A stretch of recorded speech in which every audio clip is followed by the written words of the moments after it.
Fru T Pop is made of 100% fruits, no added sugar, flavoring, or water, and 110% of love and passion. Giselda shares her story of making her perfect iced popsicle on ConcreteJungle up next.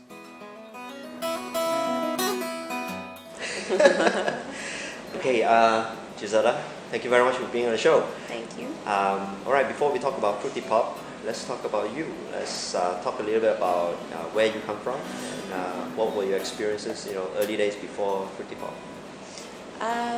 Where I've come from, I come from Malaysia. I went to a local school, and then when I was 20, I left to go to England.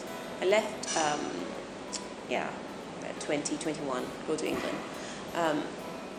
I then got married and went to Africa. I lived in Africa for a year, and then I lived in France for 4 years, and Libya and Turkey for a year and a half. Well traveled. Yeah. So yeah, I have, and then I lived in England as well for some time, and then Shanghai, and then back in Malaysia. So over the years, I've been an expat, traveler. I've been someone who's really interested. I'm naturally interested in food anyway, so I've always done that in all my travels. Learned from the lady from the little village how to make bread. We used to live up halfway up a mountain in Turkey, so we used to go and buy from the markets and use what's available, locally sourced food. So that's normal for me. Very easy, now to just cook with what's available because I was trained. That's what I had to do. So yeah, I've just been a real world adventurer, meeting lots of people, and really, really fun time. Yeah, it's been good. And I did run a catering business as well in England. Okay. Yeah, upmarket catering business in England, and handmade pies. Handmade pies? Yeah, I used to do handmade pies, and I used to do upmarket catering. So I used to do things like 40th birthday parties, but for really, really wealthy people. Really wealthy. So were you doing that on your side, as a business, or? Yes, it was my business. I ran it out of home. I ran it in such a way that because my children were little, I could still be at home as a mom. I used to see clients when my kids were in school and in the preschool. So that helps, right? Yeah, and I used to work from home, so it was easy. And I used to, once a week, if there was an event, you just prepare everything and then take it there and cook. So easy. So was it difficult to start a business in England? In a foreign country? It's difficult because you don't know anything about that country. Okay, my husband's English and I have lived in England, but that area where we were, he didn't have any family. We had to start literally from scratch. Didn't know how to market, it was all by chance actually. Because I live in an area near Marlborough, happened to walk into a shop, a woman there was doing crockery. She needed someone to cook, a caterer who could use her crockery with the food, and she had huge connections. So yeah, every time someone would say wanting to do a party, she'd give my card. And because I did Asian food, I used a lot of crockery. People had to hire her crockery. So yeah, that's how it all started. And then through that business, I started getting interested in making handmade pies and using locally sourced ingredients. And because of the clientele I had, I was lucky. And also where we lived, there was lots of farms, organic growers. Then there was the slow food movement. I was also part of the slow food movement. I learned a lot about where to source. It was literally learning as you go along. And then cooking for people and people liking it and saying, okay, she's good. And they're quite small community. It's all by word of mouth. These were like pre-Facebook. Pre-Facebook. Yeah, maybe pre-Facebook. Yeah, social network. And, yeah. And most of the clients are not really, they're not that Version young 0, to be on the Facebook, Right. They're like, so it has to be word of mouth. And they're so top end, they don't want just anybody in their house. You have to be recommended before you can go in. I mean, the wealth is amazing. It's incredible. So you were born with entrepreneur bone. I think my mom has always been a bit of an entrepreneur. Perhaps, she used to make a little things and sell a curry puff or whatever. I don't know what. I think I was born with an adventurous bone. I always wanted to travel and quite adventurous. I love people as well. So that's me. But at 19, I did start a business completely unrelated to food. Right. What was that like? It was getting models and performing. I was 19, so we you know, like new discotheques and all, they open and they need people to perform, right? Opening nights. So we'd go and source models from the rejects from the Malaysian Airlines interview. You know, as they're walking out, we'd go, "You come here, come here. You want to be a model? You want to perform?" Oh God, we did. We got a few shows, but that was my first trial at owning my own business. Then what happened? Why did you choose to finish with that? Because, you know, it was fun. We did have some shows, but we were 19. I was 19, you know. I think I got the chance to work in Cameron Highlands Resort. I love nature. That's one thing. I love exercise and I love the outdoors. So I left to Cameron Highlands. When you're 19, you don't think about, or I didn't. I know there's lots of entrepreneurs who do. I didn't. I just thought, fun thing, great, it worked. But it was hilarious. I remember one asking my brother, you know, I have no dancers, can you dance?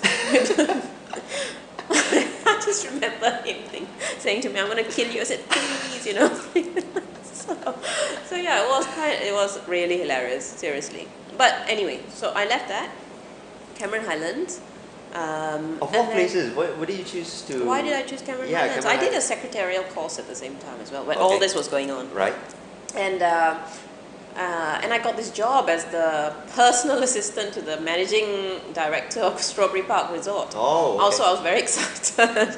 But I was excited because I could live in Cameron Highlands. I love green, I love nature, I love walking, I love, you know, and I just... Peace and quiet. I just loved it. So the whole idea sounds bizarre, but I come from the city, but I love. In fact, our house in England as well is actually in the countryside. Yeah, I just love that sort of feel. So yeah, that's what I did. I went to Cameron Highlands and did that for a year. And then I met my husband, and then I left to go to England. Stayed there for 3 years, and my husband did his masters, and then moved on. Went to Africa and saw the world in a different light, saw different things. Did it do anything to enrich your It made me very grateful. Yeah. And enrich my entrepreneurship. No, I did different things. I did lots of charity. Helped at hospitals, learned to be stronger, grateful that, you know, you don't have to see that sort of stuff I saw in Africa, in Malaysia, ever. I'm just very, very grateful for what I had. I didn't have very much anyway, but you are grateful when you go to these places. Yeah, enrich my entrepreneurship. Maybe it did. I think it just made me just a stronger person, perhaps. So after all this travel, you came back to Malaysia. What was that like? I was really excited about coming back. After so many years. Coming home. Yeah, Homecoming. Homecoming. After a long time. So yeah, I'm happy to come back.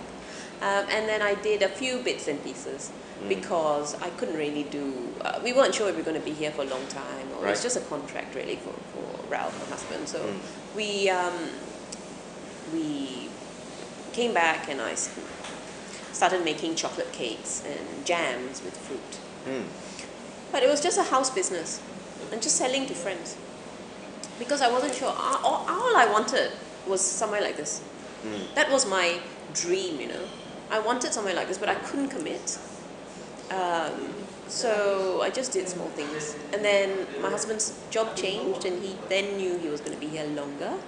And I just decided to go for it. You know, try something like this. And it really, Fru T Pop, I've come on a long journey. It's actually more of my calling because it ties everything in for me. Sports, exercise, it's to do with children's nutrition, food. And I did it because of the kids as well. My kids are quite sporty. Nothing healthy for them. So, yeah. So that's... So how do you come out with the very first popsicle? The first popsicle was, I remember it. It was lime and something. And it was made with juice from a box. Because my first thing was, oh gosh, how am I going to make buy all this fruit and squeeze all this fruit and make all the juice?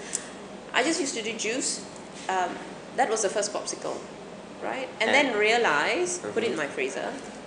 Oh, it's huge. Ice crystals were large. Right. And it was like crunching ice, you know. So how can you sell this? and move on. A blast freezer, of course. So you were already prototyping for business rather than, you know, Oh, the just so first happened was making popsicle was in kits. England, of course, in the summertime, Right, and you get the okay. strawberries and you get all your stuff, and you just made. I used to make it. I used to make ice cream as well. Ah, okay. Yeah, so yeah, I used to make I thought you meant the first popsicle for the business, but no, the first popsicle. Because I used to puree food for my kids, and you know they're healthy kids, and I used to make ice cream because we had a dairy farm next door, not next door, but not far. So I used to get the cream from there, and I had Wow, customers fresh. would buy pots of my ice cream. You know, each pot, and I used to just make with the custard-based ice cream. And then for the kids, just popsicles in the summer. My mother-in-law as well had, they live in the country as well, and they had black currants, they have strawberries and stuff, so we used to use all the fruit and make. Yeah. So it was already preconceived many long time ago, Yeah, but not you know, without it's thinking, always really. in subconscious.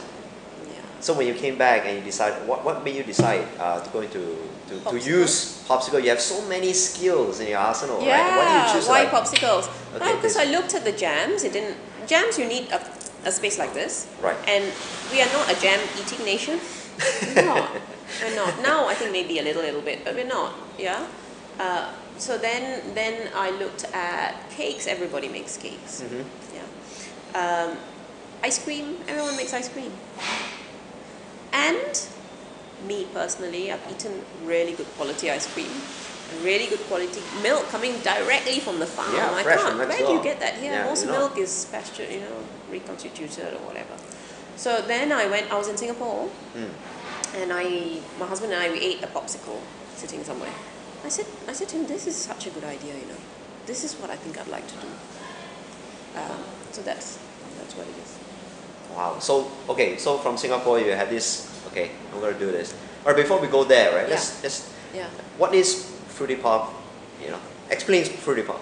What is Fru T Fru T Pop? What is Fru T Pop? It's 100% whole fruit ice popsicles. So we just use whole fruit. We do not add any sugar because fruit has enough fructose. We don't add any honey or agar or anything. No flavorings, no colorings, no water even actually. Just use the fruit. That's Fru T Pop, and it's a healthy snack. You know, it's an alternative to if you didn't want to have a Magnum or if you didn't want to have a Revive. It's just an alternative treat for the kids, and also to teach kids to eat fruit again. It's a way to teach kids to eat fruit, you know, and enjoy our amazing fruit that we have here. Okay, so when you have that preconception, you know, when you came back, what was the first things that you? I actually laid it went to into? bed for a bit because I didn't know if I was going back to England, Right. or we were going somewhere else. So and then somebody said to me, "You're always wanting to do something. Why don't you do catering?" And there's no way I was going to do the same catering. I was just too spoiled. In England, you know, the catering, I was just spoiled. So there's no way. Here, there's no market for that. And I said, I want to do a business, but what can I do that incorporates everything that I love? My kids will enjoy it. It's something that I'm really passionate about. In food, kids, nutrition, I'm really, really passionate about, you know. And just food, what you eat, what you put in your body. I'm really, really, I'm really passionate about that. Popsicle, simple. And what's around me, what's easy to obtain? Fruit. Malaysia, full of fruit. So that's how. Really. So what were the challenges of starting Fru T Pop? Equipment. Where to buy equipment? Where's the best place to rent? What to do really? Because I hadn't been living here for 2 or 3 years before I started this. I mean, I've been living here and then been away for like nearly 20 years. Coming back, I don't know where. You're starting fresh again. Yeah, starting fresh again. You know, how do you? So much has changed. So many things has changed. You know, So the many roots things. are changing. Yeah, exactly. We started out the business with a couple of friends who were also interested, but along the way they decided, no, it's not for me. You know, it's not for me. And then I was left on my own. That was a challenge. That was a real challenge. I remember thinking, oh my God, I'm on my own. You know, because you know, when you have people with you, it's great fun. The challenges you share, and then these friends say, no, it's not from us. It's not, you know, and you're left with, it's either I go ahead or I close shop. You know, at that time, you've got to make a decision, right? I go ahead or close shop. Crossroad. Yeah. Then I decided to go ahead. What Give made it a you- try. What will I lose? Money, so. Only money. You know, that's it. I'm only, but you know, I made the right decision because 10 months on, 11 months on, I've grown so much as a person. Yeah, it is the one thing when you're faced against all these challenges, right? You learn leaps and folds. Yeah, fast, really fast. You have to learn, you know. And maybe we have some angels helping us as well. I believe so. Yeah. Okay, so right. So how do you? Okay, a lot of young entrepreneurs when they wanted to start up something or they have a dream, the first few things they always ask is, how am I going to start this, and where do I find the money to start it? What about money? How do you find your first capital to start this business? It's all our savings, actually. It's our savings. But I've had one thing I try to do is I try to talk to young people who have business ideas, and they come and see me. I have a couple now come to see me with business ideas, and always tell them, look at your finances and see how you can go the distance, you know. Look at how you can go the distance. Look at your finances closely, because it could be that you start in your house. Yeah. Could be that you can't leave your job. You may have to have your job and then do this. For me, I'm quite lucky. Again, grateful. And very, very lucky that we had some money that we could invest ourselves. And my husband has a good enough job that if there's shortfalls, he can back me up. Yeah, there's a You safety need net that. that You need the safe. Otherwise, I suppose every entrepreneur, I think, would have to find this safety net within themselves. somewhere, you know, maybe you do it in another way. Maybe you have friends who want to help you out. Maybe you, like I said, you don't stop working. You know, have that as a safety net. Maybe you rope in your family members quite a lot. I mean, I remember my uncle helping me and his wife, and I remember my kids and my husband, everybody coming to make pops, you know. You got to do that. Yeah. So that's your sort of the way, really. But you can't give up, because there's always a way. So you were cranking out popsicles from home? No, at first? Never. So it was from the get-go, you already have the premise to make this happen? Yeah, I cranked out some at home and then realized that it just didn't work. I couldn't do them from the juice boxes. They didn't work. So then I, by chance, found this place. And then it's just go, seriously. I renovated this place at a snip because this is the other thing with entrepreneur. I had to go to the hardware shop myself and buy all the stuff myself and got the Indonesian workers, so I was the contractor, you know. My husband's an engineer, so he helped me plan some of these walls, you know. So we did a lot ourselves. I remember being called the Tauke India because you know, I'd go to the hardware shop and ask for nails and wood or whatever. So yeah, we did it quite reasonably priced. So do you like find this lorry by the side of the road and yank I had it to back? pay for it though.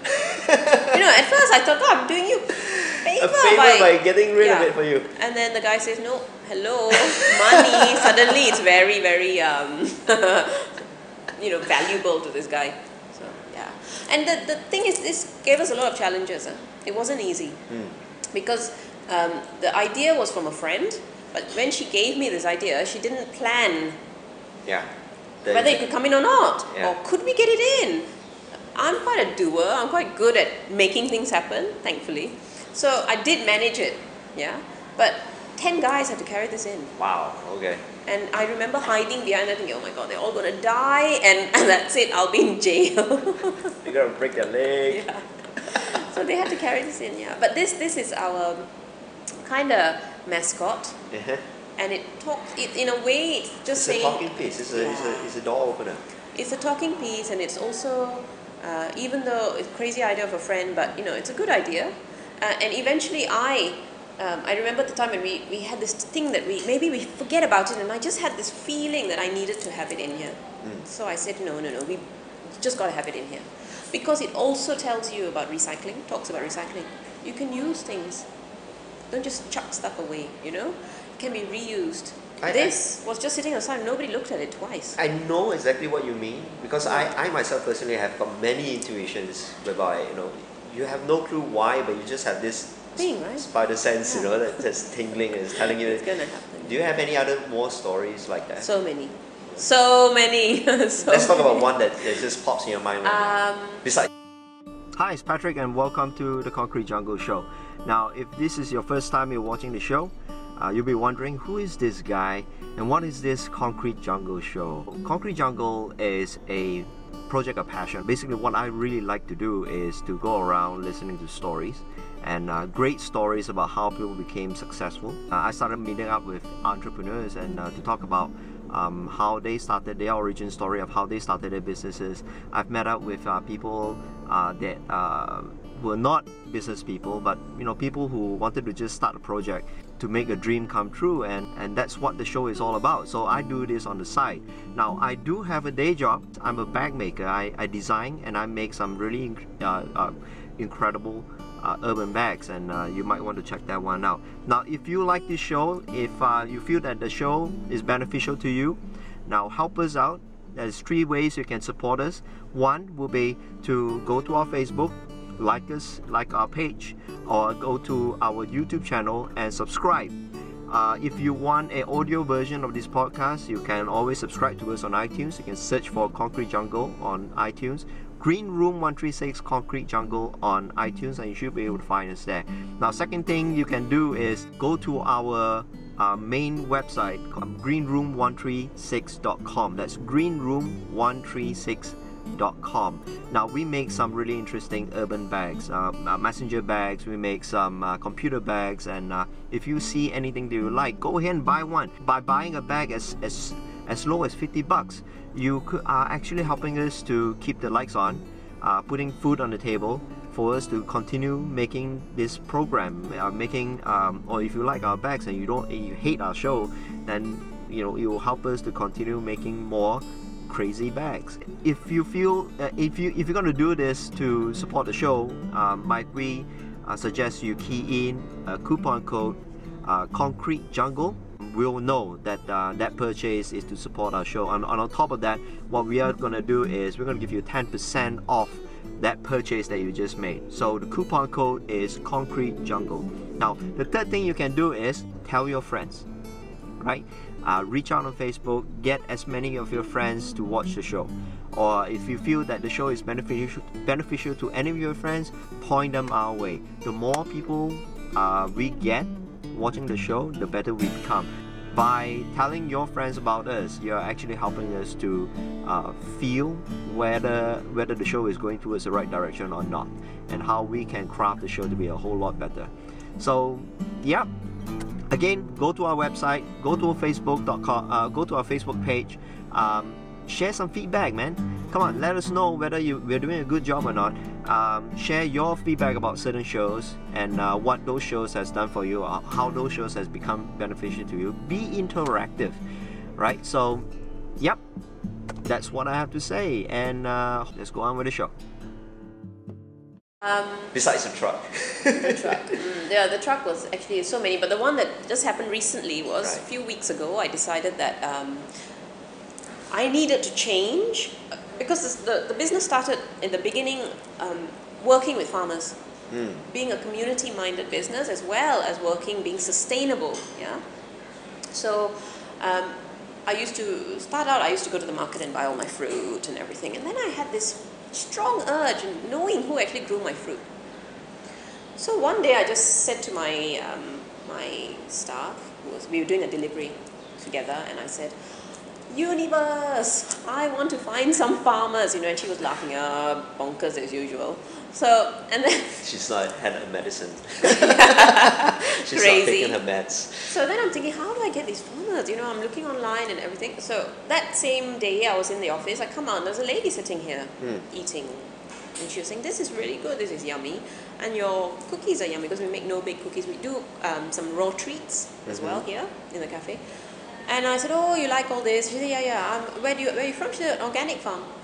"Oh, you grow fruit?" She said, "Yeah, we grow fruit."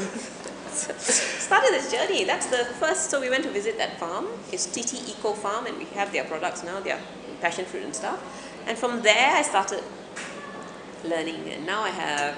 And by chance, again, after this one, calling a couple of people. Now we work with a farm who will grow for us. And that's tough. That is tough to come across. Yes. Yeah. So they just delivered their bananas and their coconuts, and proud to say that we are going to go seasonal. Really proud. Really proud. And yeah, so exciting. I'm just really excited because we started with a school. We have a school range, and we do a lot of concessions for schools. So our pops at the schools are cheaper because we want the kids to have good stuff. And we have a range. We can't do all 7. We just do 3.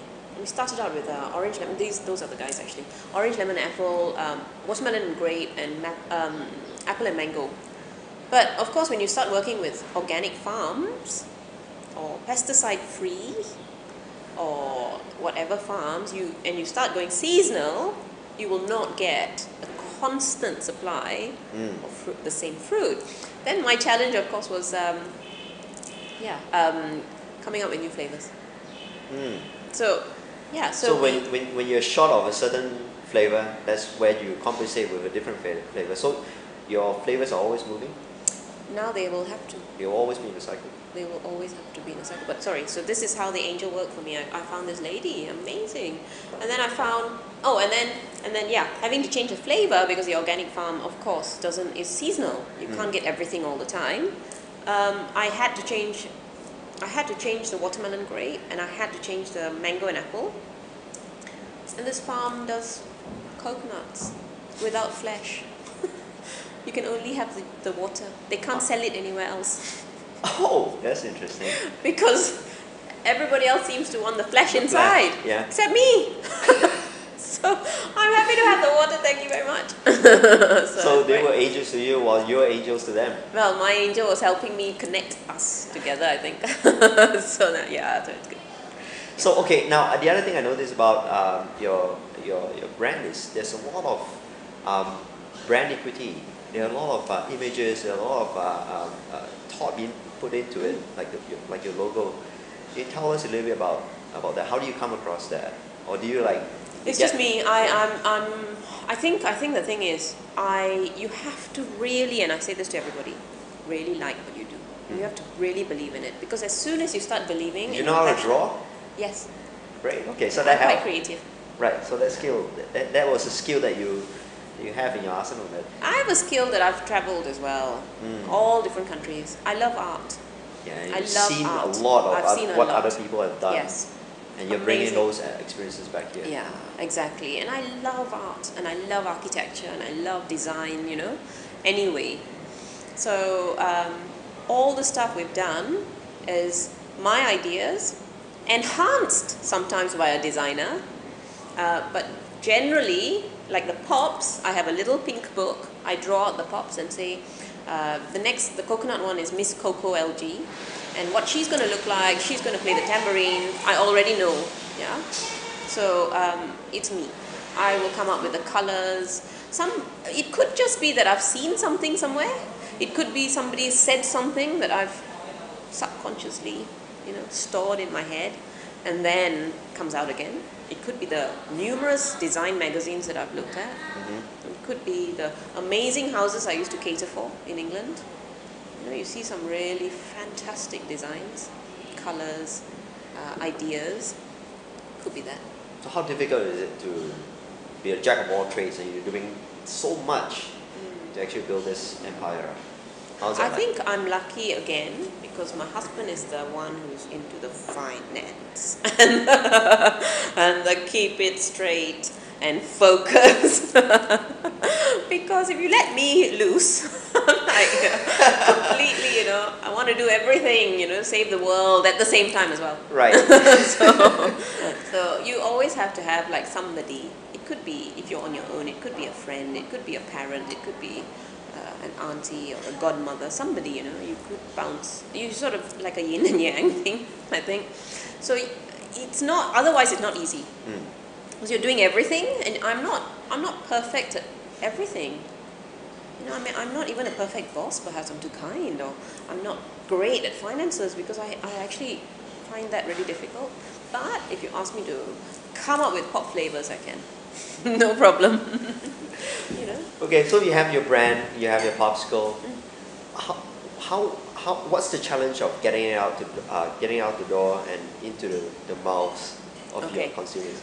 I had an idea though, because when I started this popsicle, my idea was always to go into schools. Because that's where I know because I have children, right? Yes. And I know that that's where it was lacking. The treats were lacking, here especially. Healthy treats. Yeah, and kids, you know, you pay a lot of money to go to these international schools. Sure. And the kids have rubbish food. Why do people do that? I don't know. So I knew there was definitely a need. My kids are they're not only sporty, they actually win medals and they compete in different sporting events in Thailand, Singapore, you know. So I know even there, it's not easy to find good quality, healthy treats. So my aim has always been the food for children, the nutritious stuff for children. That was how... There's a huge vacuum that you saw, I think, potential. Yeah, that's what I saw. So to get it to the mouths of the children, kind of easy actually. The children really love our stuff. It was easy. Popsicle, yes, I'll have one. You know, and the parents were happy.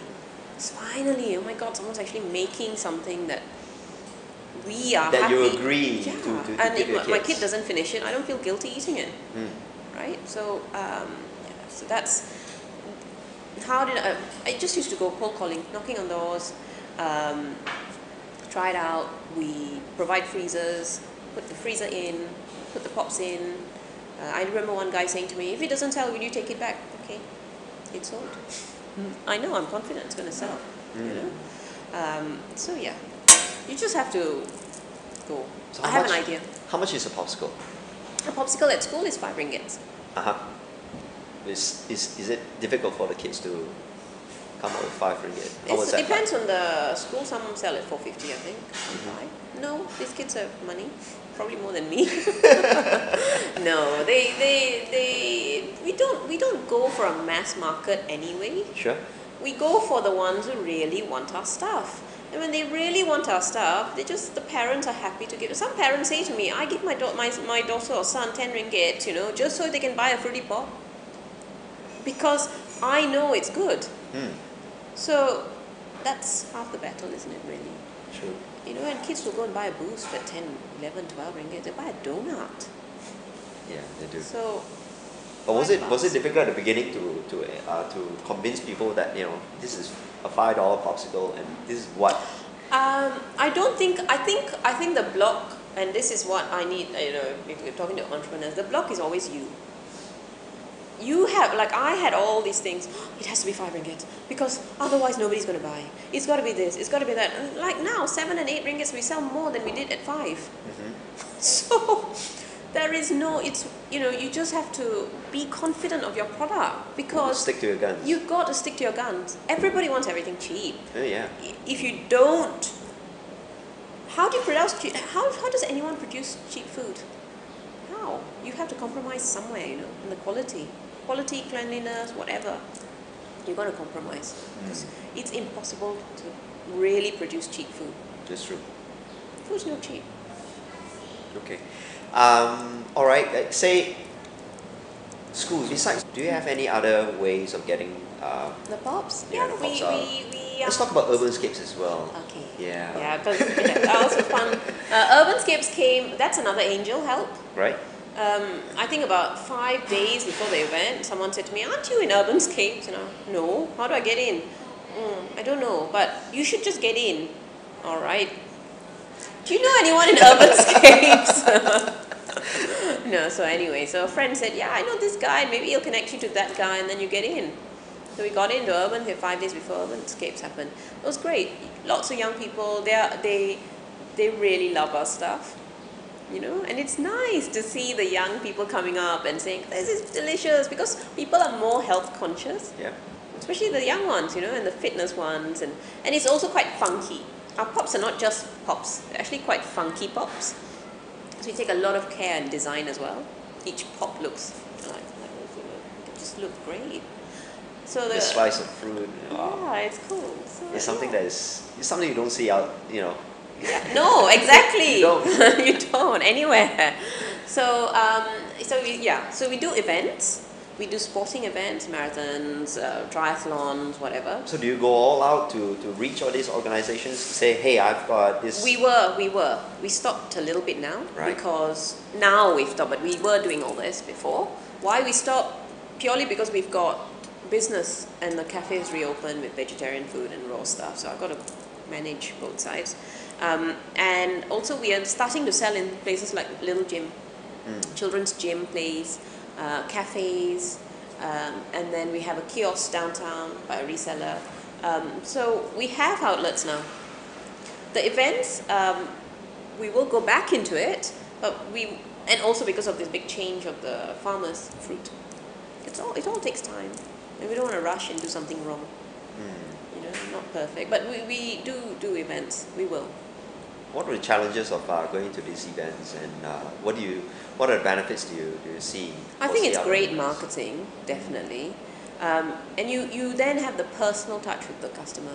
Right. You're standing there, and it's not the normal customer who comes in. Usually people who come in, they've read about you, they want to come, or they're just walking around here perhaps, But when you go to these huge events, you have so many people who haven't heard about you. They're just coming to try.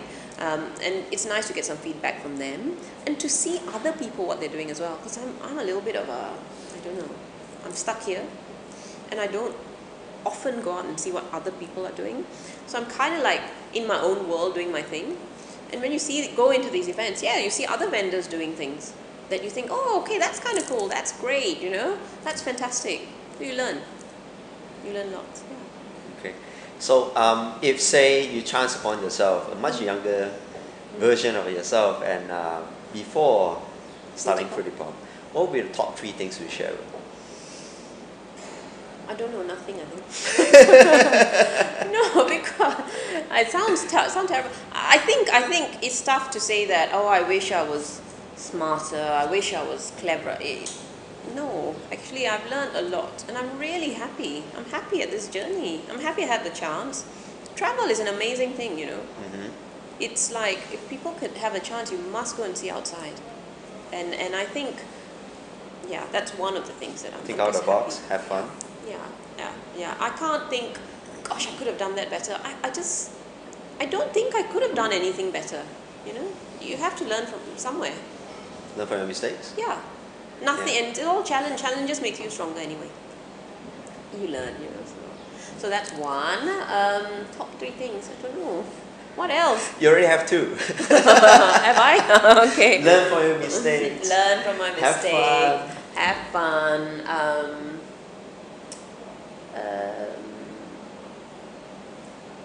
don't know.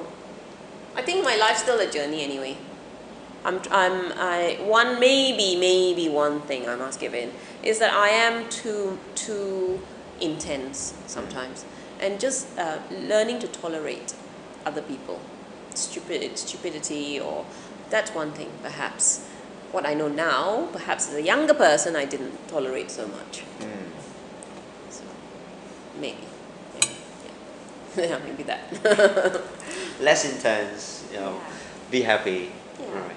So last question, where do you think Fru T Pop is right now? 0 or hero? I think it's a hero. Yeah, definitely. Gosh, so many people love our stuff. Kids recognize the logo in 11 months. I think it's a big achievement, Kids know us, and I remember going to a sporting event recently, and the kids all running around the field with a Fru T Pop. Parents, coming up and saying, yeah, here's some money, go get that Fru T Pop. That's hero, isn't it? And people really happy coming up and saying, wow, fantastic idea. It's always fun to be in a business that makes people happy. Really rubs off on you. Oh God! And then you sleep at night. You can sleep at night, and you wake up feeling excited. Because you're making a bit of a difference. So why not? I remember someone years ago when I was in Malawi said to me, because I used to feel really depressed that so many people couldn't eat, or you couldn't feed everybody. You couldn't go and like 20 people will go. You go to market, 20 people come up children come up to you and say, buy my carrots or whatever because my parents can't eat. And I remember feeling quite sad or depressed, and this person said to me, don't try to make a whole change of everywhere. Yeah. Change what's around you first. So I learned, because we had a boy who used to help us, and we helped him first.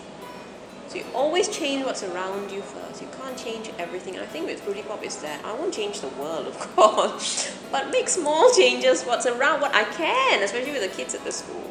Or just healthy eating. I have loads of Malaysians come in, Really, people used to say to me, Hartamas, oh, lots of expats. Expats? My customers are Malaysians, man. So that's been a great hero thing as well. Okay, so thank you very much for your time. Now, before we close, do you have anything you want to plug? Do you have an upcoming event or? Well, we're in Pakamaya, Fahrenheit 88. We're in Nemo Cafe, Plaza Monkiara. We're in a little gym. We're here in Hartamas, and our cafe also sells vegetarian food and raw treats and lovely juices. And all our fruit now is coming organically, which is great. Up and coming event. At the moment, we have something with celebrity fitness, but we've got to confirm that. Okay, sounds good. Right, so thank you very much for the time. Thank you very much.